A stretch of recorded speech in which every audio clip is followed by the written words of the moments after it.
Hi everyone, and welcome back to my UIM series. This video will contain some pretty big spoilers from the last one, so if you want to see that one and haven't yet, then I'd recommend clicking on it now. It'll be on the screen. So, in the last video, we got the Dexterous Prayer Scroll finally and obtained Rigor, which is arguably the best prayer in the game, and is definitely the best prayer for raids, since you use a lot of range there. So I still do want to continue doing some raids. My current KC is 196, and I wanted to get to at least 200. I might do a little more, but I'm not sure. I mentioned this last video, but I am still in a UIM bingo, and I don't think I really need to do any more chambers, because it's unlikely I'm going to get another good drop that we need for a bingo tile. And I think I might need to help out with the construction tile, and I do have a lot of planks from CoX here. Plus, I have been here for like nearly 100 KC now. I'm probably just going to try out a few more raids. Probably go to 200 KC or just a little above, and then stop for a bit and use up the raid supplies. But for now, I am going to do my first solo with Rigor, so it should be much easier. Especially at Ulm's head, because the head is really hard with a nerfed blowpipe. Having Rigor will make the nerfed blowpipe basically seem like the old blowpipe with Eagle Eye. So yeah, let's get into it. I actually do want to point out that Tightrope is a particularly important room for me to have Rigor for. Since before, with Eagle Eye, I would use about like 1.5 to 2 brews in this room. And with Rigor, not only will I kill them faster from the increased bonuses, but I'll also have more defense, which is especially helpful for the Rangers because they're pretty accurate. So let's see how many brews it takes for this room. And it's important that I do this room because it's the most points and it's a pretty quick room as well. Obviously a sample size of 1 is a pretty small one, but I did use 3 doses of brew. Well, to stay alive I used 3 doses of brew. I guess to get back to full would be a little bit more. The best 48 minutes of my life. Just getting plastered the whole time. And for dog shit loot as well. Oh, and I don't know why I didn't think of this last video, but since my blowpipe holds way more scales than my trident, whenever my trident like runs out of charges, like now it's down to 108, I can actually just uncharge my blowpipe to get those scales out and use those to charge my trident. And then I still have plenty for my blowpipe without having to die to Hesperia again for a little while. I can probably do that at least 1 or 2 extra times. I was previously dying to Hesperia every time my trident ran out, which only happened like once or twice anyway, so it's not a big deal. But yeah, that's good to know.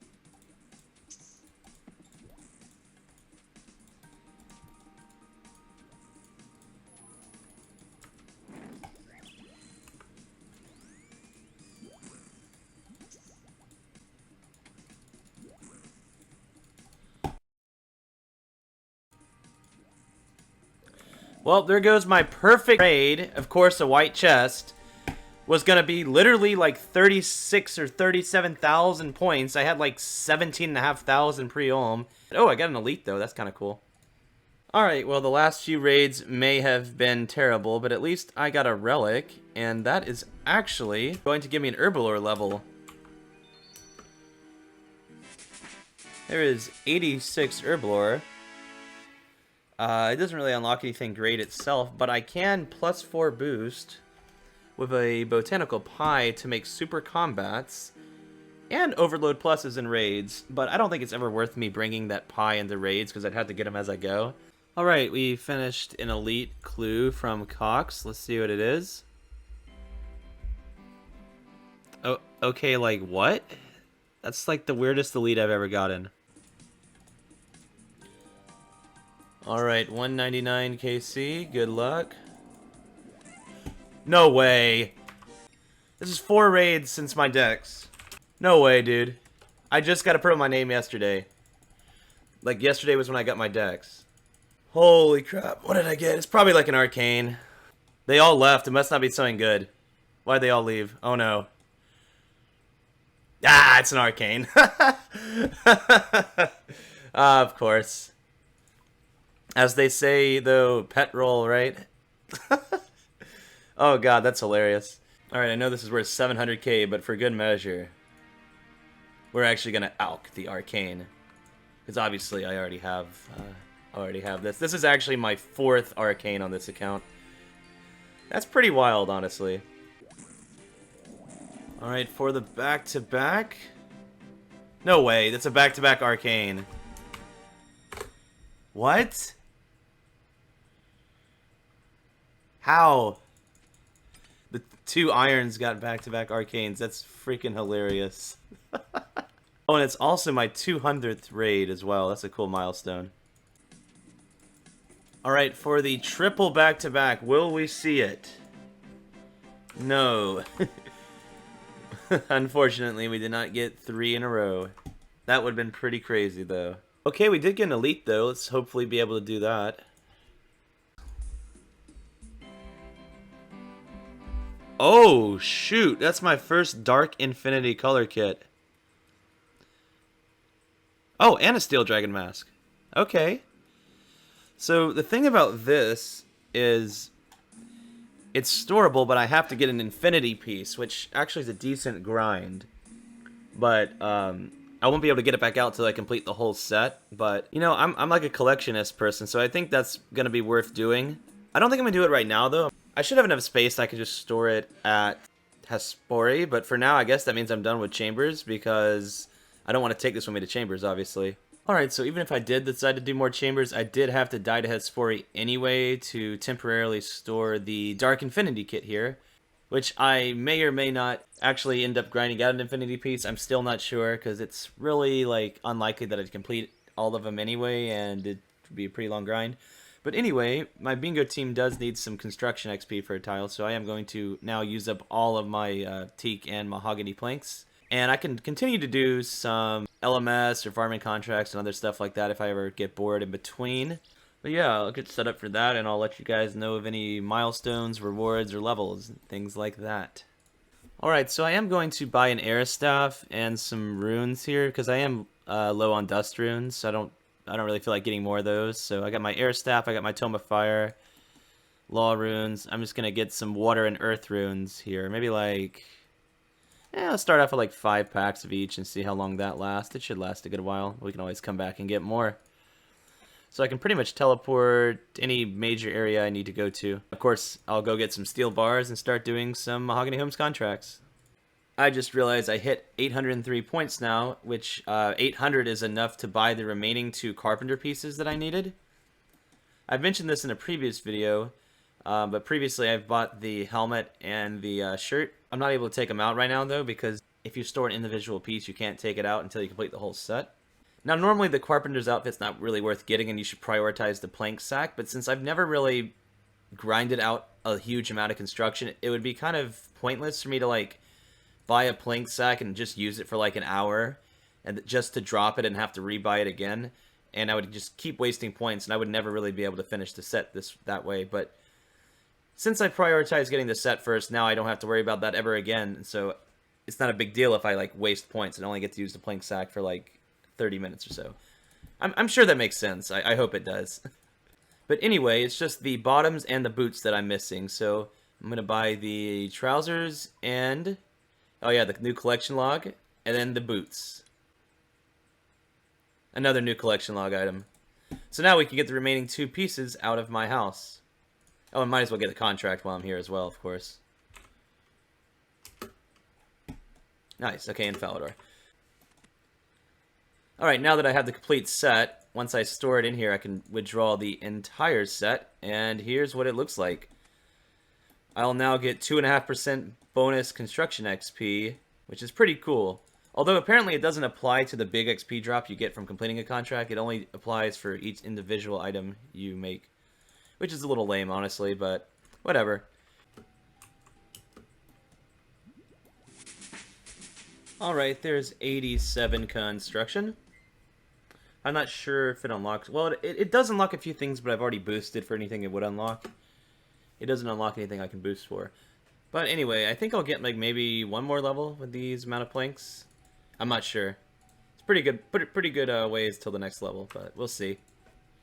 Alright, so I just realized I have enough points to buy the plank sack now. I actually have 381, and it only costs 350. So I am going to get that now because I do have a good amount of planks left, and I think it'd be worth it. It should be a new collection log item, yeah. Because it's my first time buying it ever. So the great thing about this is I can essentially pretty much do 2 contracts without having to visit the bank. Because I can unnote like a full thing of planks and fill this up. And actually that probably didn't even fill it up all the way. Yeah, so do that twice and then like this. Once I'm done using the rest of these planks, I'll probably get quite a bit of points back, if not even enough to buy another one. Ideally, you try to get 350 points again after buying it, so that way when you drop it, you can instantly buy it back the next time you do construction. Oh, and there's 88 construction. That's probably going to be the last level of this video. Oh, apparently I can make master stash units without boosting now, so that's pretty convenient, actually. I didn't even realize that. I'm going to continue doing a little bit more construction XP, obviously, because I do have these planks remaining, and then I might do some construction training, chopping my own teaks, as well, because I do need some experience for a bingo tile. Alright, so I finished doing the construction I need to do for now. We got a good ways into level 88, about a third of the way into it. And I think I'm going to go back to Chambers, actually, because I do still need some type of good bow for the Inferno. Because I got Rigger now, but I pretty much need a T-bow, a Dragon Hunter crossbow, or an ACB. And plus, I'm enjoying Chambers a lot, too. So I want to at least get the 300 kill count there. Now that bingo is over, I can focus solely on Chambers. So yeah, I'm going to get gear for that. And I guess I'll just drop the plank sack for now. There's no way to store it anywhere. You just have to buy it back. But I have plenty of points to buy it back the next time I do a long construction grind. Alright, first Deathless Solo, since I've unlocked Rigger. For some reason, I've been having a lot of trouble recently. I don't know why. Yeah. Anyway, let's see what we get. We didn't get a unique, but we did get double herb drop, and those are pretty good herbs too, so I'm pretty happy with that. Alright, another solo raid, and another white chest. Our kill count 206. Ooh, okay. We got some pretty good herbs and an elite clue. Alright. But the first step's in the wilderness, so we won't be doing that. God, these happen so often, it's actually so annoying.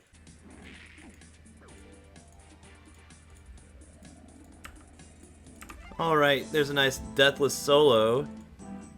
This is actually the first time I've done a raid since the new combat achievements came out, so I've actually completed a bunch of achievements this raid.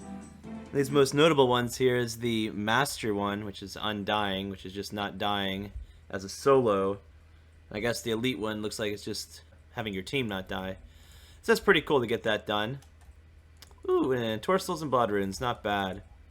But yeah, I'm definitely thinking about doing a lot of these new combat tasks that got released, but I'm not sure if I'll do too many Master ones, because they look pretty hard. Alright, another solo. Apparently I just completed a Master task. I'm not sure what I did, though.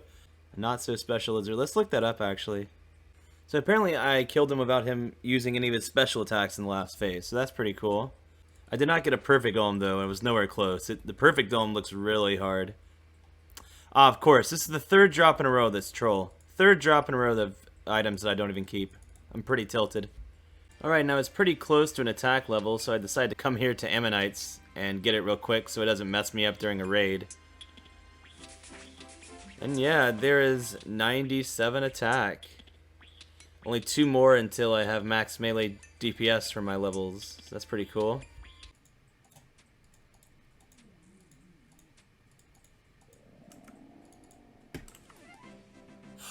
Oh my god! Yo, I was a little disappointed because of how long this raid was. Because I had to like early prep, and then I was so close to a perfect dome as well, and then I like got hit by a crystal outburst. So this is surprising to get a purple here. This is my second solo purple. Come on, please be something good. Oh, oh, that's so good. I wanted that for Inferno. That's my crossbow. Yo, that's huge. Yes, dude. Dude, I think it might be time to go to Inferno. I'm going to need to make some bolts. You know what? I do want to test this out at CoX, though. So I'm about to get ready to make some ruby bolts for my Dragon Hunter crossbow, but in the meantime, I'm going ahead and doing a few farming contracts since I have a lot of inventory space right now and planting a bunch of the seeds around.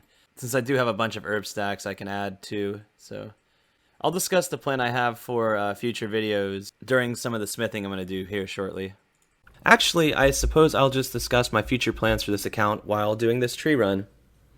So obviously I just got the Dragon Hunter Crossbow, and if you don't know what that is, I'll fill you in on it real quick. The Dragon Hunter Crossbow is a crossbow that can fire dragon bolts and also has a passive effect that increases ranged accuracy by 30% and damage by 25% when fighting draconic creatures. Some notable examples of where this bow would shine are the King Black Dragon, Vorkath, and Olm's Head. At Olm's Head, it's actually the second best weapon to use behind the T-bow. So the reason this weapon is so good for me is that at Inferno, compared to a rune crossbow, which is the previous best weapon I'd have for Zuck currently, this actually has 95 ranged attack bonus, where the rune crossbow only had 90. And like I mentioned, this can fire dragon diamond and dragon ruby bolts, whereas the rune crossbow can only fire the standard adamant-based diamond and ruby bolts.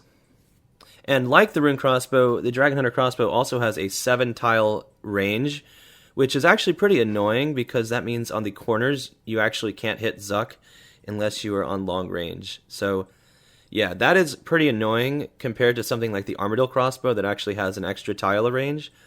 But since I've already gotten this item kind of passively, if you will, I don't think it's really worth going out of my way to get an Armadillo crossbow, because who knows how long that could take.